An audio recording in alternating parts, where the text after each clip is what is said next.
I apologize ahead of time. The video and audio drift apart. Sadly, I'm not tech savvy. It might be best to merely listen rather than watching as well. This is a series concerning which I would love to hear Dan McClellan's critiques on. I am sure that if he were to watch the entire series, there will be things he would want to critique. I hope that Dan McClellan comes across these and gives his feedback. Who was kicked out of the garden? Let's take a look. Genesis 3:23, and the Lord God sent him out of the Garden of Eden to till the soil whence he had been taken. The text does not say that God sent them out. It is, in the singular, sent him out. Genesis 3:24, and he drove the man out, and he stationed from the east of the Garden of Eden the cherubim and the blade of the revolving sword to guard the way to the tree of life. The text does not say drove out the man and his wife. It merely says drove the man out.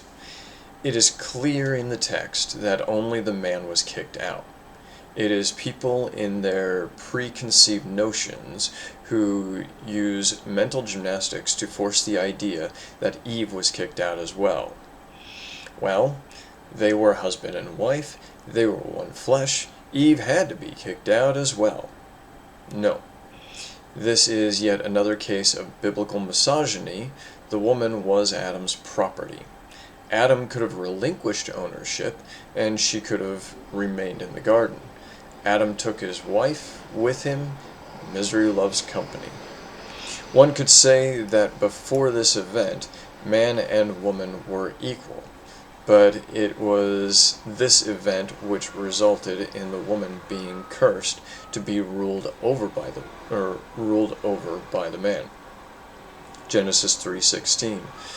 To the woman he said, I shall surely increase your sorrow and your pregnancy. In pain you shall bear children, and to your husband will be your desire, and he will rule over you.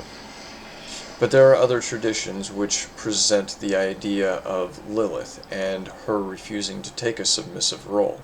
So it is clear that woman was always supposed to be lesser than man. In the end, only Adam was officially kicked out, and in episode 1, Who Was in the Garden, I lay out the likelihood that there were many people still in the garden even after being kicked out. It should also be noted, the serpent wasn't kicked out, no angel was kicked out, no serpent was kicked out. The only one that was kicked out was Adam, and Adam dragged his wife with him.